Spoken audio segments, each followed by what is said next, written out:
I'm Tony DiTerlizzi. This is my good friend Mo Willems. Hi. And we are in the Collections Archive here at the Carle Museum. We're behind the curtain. Wow. The idea for this exhibit is that when you see an illustration that you really like, the chances are that illustrator saw an illustration that he or she really, really liked. So much that it made that person decide to become an artist. So we thought, wouldn't it be cool to get a group of people who we admire and discover who they most admire? Yeah. Awesome. Yes, please. Wow. These are artworks that hang in the artists' homes and studios, so we wanted them to sort of have a different look with each pairing. We use SketchUp, which is a 3D modeling computer design program. It's certainly much easier to move a virtual painting on a screen than it is to physically move it in a gallery. So everything's really decided before a single nail goes into the wall.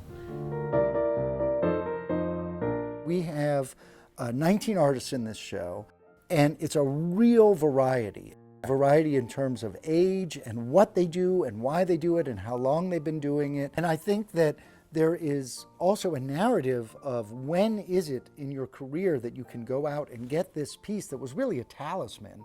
And what sort of piece is that? Jerry Pinkney, it's one of my favorite stories in this show.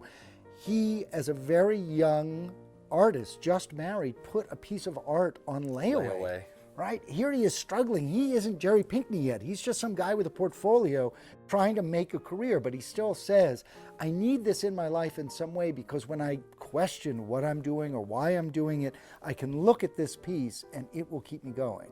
I think it's a mix of art that inspires you, but you feel like with some practice and some diligence, you may actually be able to achieve. Right. Because early art learning, at least for me, and I think for many, is emulation. You're copying, you're emulating these heroes that you love. It certainly was the case for me. Absolutely. And I think that when you go back, when you stop at some point in your career, and you look back at what you've done, and you can start to connect the dots. Those dots, I think, in this exhibit will become a constellation.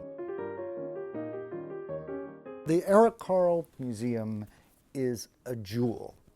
It is inviting. It is exciting. It showcases art and artists that otherwise would not be showcased. And because now it is also able to ship exhibits all over the country and all over the world, and its sort of curatorial staff has really created a movement of acceptance and celebration of work for younger people, however that work is made and whatever the content of that work is. That's exciting, that's vital, and it's forward-looking.